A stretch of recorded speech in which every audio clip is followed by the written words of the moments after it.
Welcome back to Organizational Analysis. In this second lecture, we will identify some core analytic features of organizations.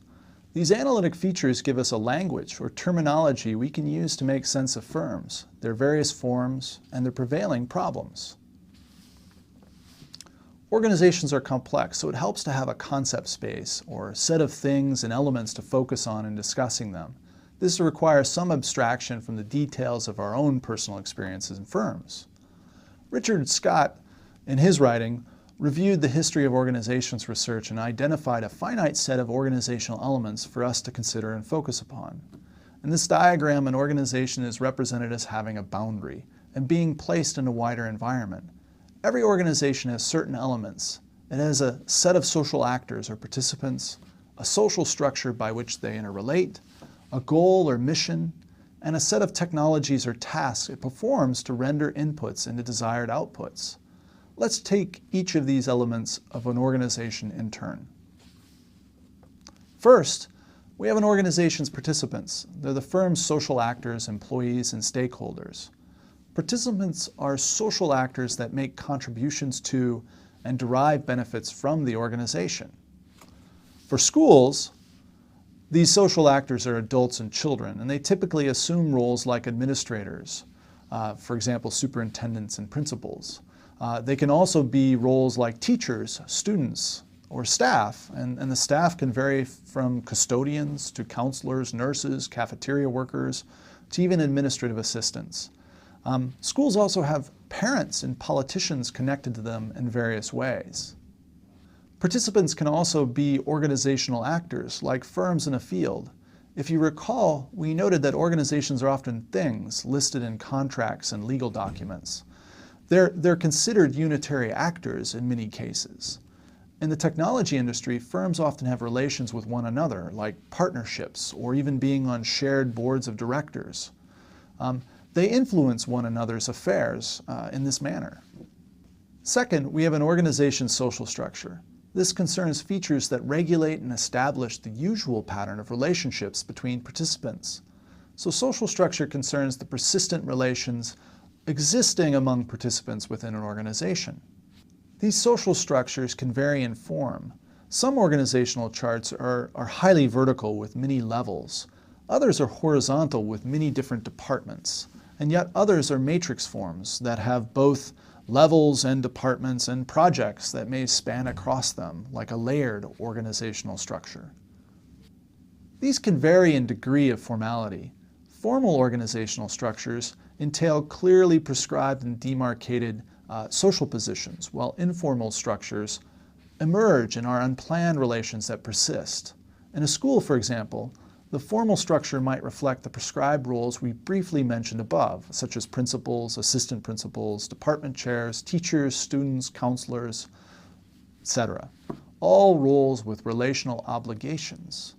The informal structure within a school might be the actual advice relations and friendship relations that arise between participants. For example, some teachers may be popular and a locus of authority even though they lack such a formal position. Likewise, for students, some may hold undue authority and influence. They may influence the manner in which curricula are taught. Social structures are more than just recurring behavioral patterns. They're also cultural systems that entail normative principles and cognitive beliefs. In fact, these cultural aspects of social structure often guide behavioral patterns.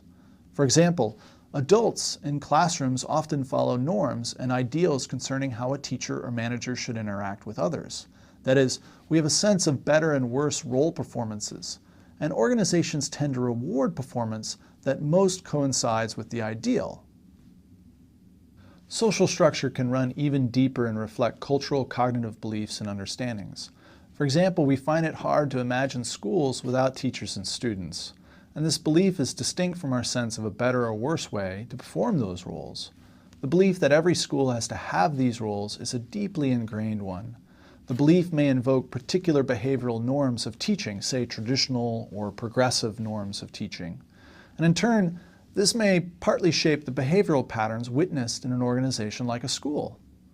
But it need not do so perfectly. Other social structures are at play, like those of gender roles, class differences, peer cultures, and so on. and they can cloud the clean appearance of prescribed forms of behavioral coordination. So what principles and beliefs give shape to these structures so people's behaviors adhere to them? Is it one of authority and control in the formal organizational chart?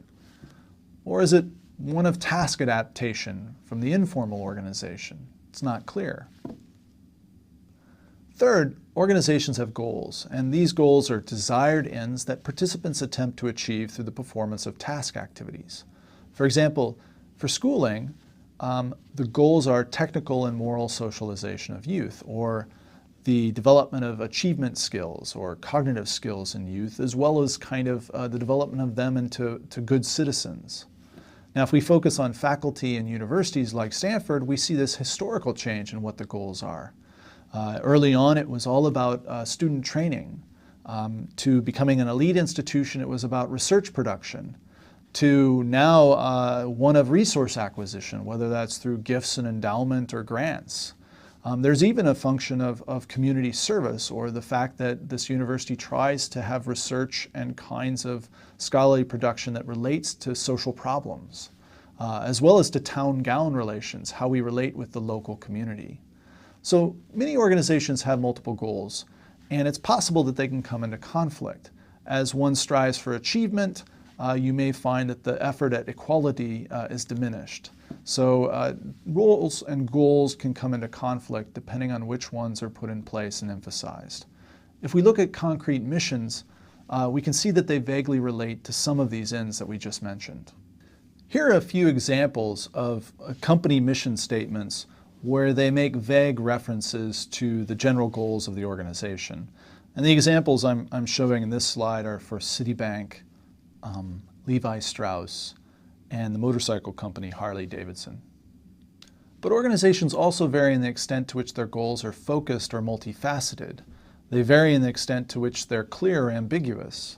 For example, let's take a look at two schools that I work in, the Graduate School of Business and the Graduate School of Education. Here we have a very succinct kind of mission statement for the Graduate School of Business and a longer, multifaceted one for the Graduate School of Education. Fourth, an organization has a technology. Technology is often a confusing term, but what we mean by it is that it's a means by which organizations accomplish work or render inputs into outputs. So by technology, it's synonymous with the notion of tasks. We call tasks technology because often machines and factory lines accomplish these tasks. A computer or a fMRI machine often is technology that translates an input into an output, and therefore we use the term technology sometimes instead of tasks. But you, as students, should think of them as synonymous.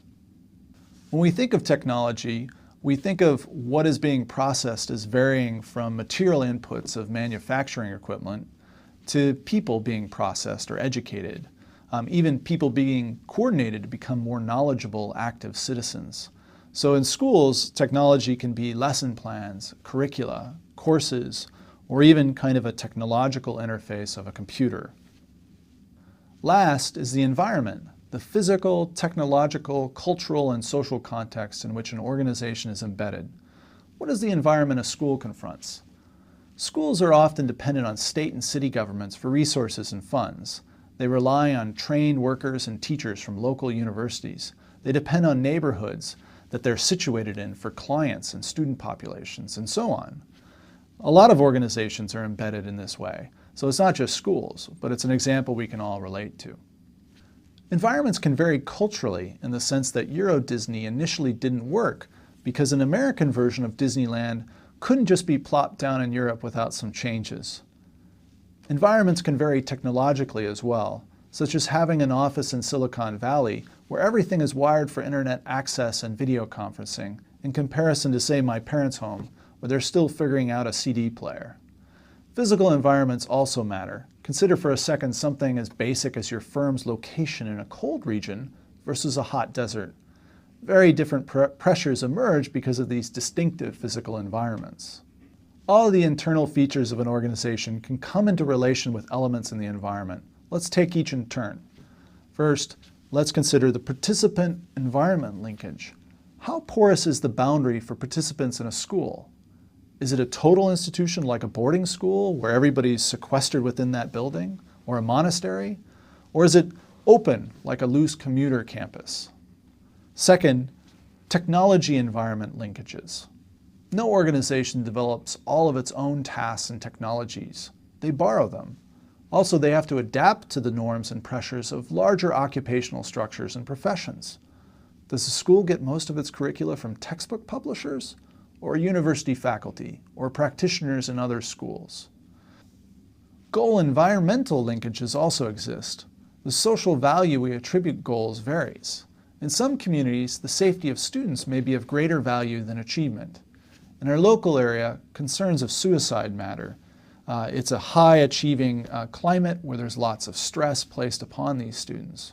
Therefore, that's a distinctive kind of concern than, say, achievement would be in other schools. Other schools, it may be a problem of equal opportunity, where inequality is the greatest problem the district confronts. Often, many of these same goals arise, but they vary in salience from environment to environment, or from context to context. Social structure and environment also have a linkage. Most schools look the same in terms of roles, but different communities espouse different beliefs and norms about how these roles should be performed. Elite schools may worry about stress and progressive models of teaching, while struggling schools may see the best teachers as the ones who meet standards. And in some immigrant communities, the ideal may be rote learning and traditional modes of instruction, where test scores are the greatest kind of indicator. So we have all these elements, and they tend to have various relationships like a system of interdependencies. So we have a system of these elements, and the elements relate in various ways with the environment. These abstract elements are seldom clean or simple features when we observe real-world cases. In fact, ambiguity is more the reality. For example, schools are often described as having uncertain technologies or uncertain tasks for accomplishing moral and technical socialization of youth. We have courses or course labels, but it's far from clear that particular tasks and lessons lead to certain desired outcomes, and which of those do so more effectively over others. Also, we have ambiguous indicators of accomplishing said goals. Achievement tests or citizen tests, are they biased or accurate? There's much debate about whether our indicators are even reflective or accurate in terms of these outcomes. Furthermore, participants can belong to multiple organizations. So the question becomes which organization most influences them. Children spend most of their day in school, so it's more of a contained environment than other organizations. Nonetheless, they bring with them all sorts of baggage and experiences from elsewhere, like from the family, and that can influence their behavior in the school. So the reality of organizations is a little more complex and ambiguous than the simple theories and analytic frameworks we're providing, but they become kind of a foundation upon which we can elaborate and discuss these complexities.